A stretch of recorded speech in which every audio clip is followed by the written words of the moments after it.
A while ago, I bought this old book about pizza and focaccia on a second-hand book stand from an independent bookshop. And it's interesting always to see this kind of old publication because this is from the 70s, precisely from 1973. So you can understand a lot about the pizza culture of the time. This is just a simple book, Fabri Tori. It's a publishing house that is specialized in making this small series of books, easy to read, handful that you can buy from newsstands or whatever.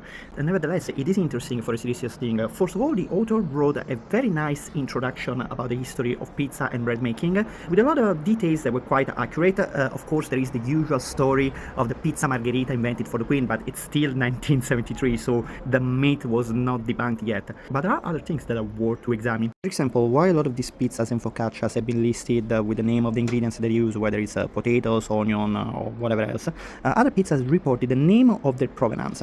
Some of them I never heard of, for example, pizza all'anconetana, which means that comes from the city of Ancona in the Marche region. I personally never heard of it, so it might be me being ignorant, but it would be interesting to see if this particular recipe reflects any kind of pizza that they make over there today.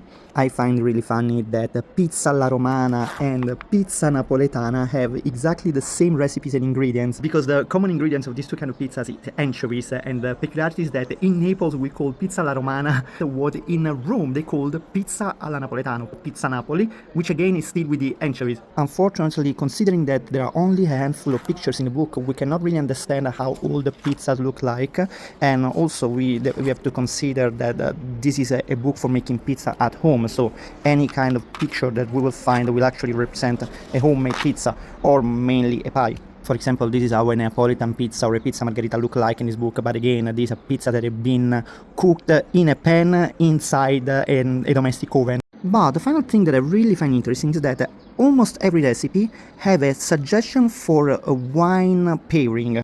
And this is absolutely normal, because in the past, when I say the past, I'm talking about just a few decades ago, it was totally normal pairing pizza with wine. This is something that we have forgot through the 90s and the early 2000s, because we started to take the habit of drinking pizza with beer. Then wine made its own comebacks when the contemporary pizzaioli started to propose a more refined variety of pizza, a more modern one, and also to work on the pairing. But this is anything new. Wine was the favorite drink of choice to go with pizza, and this book, which was published in 1973, it's just one of the several proofs. There are so many other books about pizzas that have been published even later, even in the 90s, that gives you a list of suggested wine that can go with pizza. I'm not a pizza historian, but these details are always interesting for people that are more passionate than me. So if you have any curiosity about this particular book, just DM me or text me or write a comment, and I will answer all your questions on this very sunny day.